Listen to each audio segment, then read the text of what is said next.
ஒரு மனிதன் உயிரோடு இருக்கும் பொழுது அவனுக்கு எத்தனை மன்றங்கள் பாராட்டுவதில் கிடைப்பது என்பது பெரிதல்ல.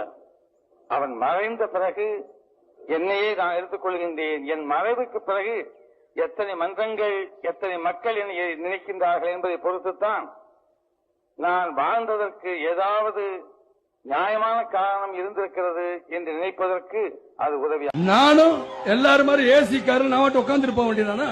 நான் நடிச்சுட்டு போறேன், முதல்ல சம்பளம் கூட வாங்கிருக்கலாம், இப்ப குறைச்சு வாங்கிட்டு போறேன். ஆக பணம் தானே, அதை வாங்கிட்டு நான் உட்கார்ந்து இருக்கலாமே. நான் இன்னைக்கு சென்னையில அழகா எங்கேயோ ஒரு ஆட்டம் பாடிக்கிட்டு இருக்கலாம், பாட்டம் பாடிக்கிட்டு இருக்கலாம், சண்டை போட்டுக்கிட்டு இருக்கலாம், நடிச்சுக்கலாம். நடிக்கல, எனக்கு தேவையில்லை. நான் வரேன், ஏன் வரேன்? சரியா, ஒருவேளை வேற மாதிரி இருந்தா கூட நினைக்கல. அரசியல்லாம் நமக்கு எதுக்குங்க? நாம பாட்டுக்கு நடிச்சோமா, 4 காசு பார்த்தோமான்னு இருக்கலாம் தான் ஆரம்பத்துல நானும் நினைச்சேன். ஆனா நாம மட்டும் நல்லா இருக்கணும்னு நினைக்கிறது சுயநலம் இல்லையா? நம்மள வாழ வச்ச இந்த மக்களுக்காக நாம் எதுவும் செய்யாம இருக்கிறது நல்ல விசுவாசமா இருக்குமா?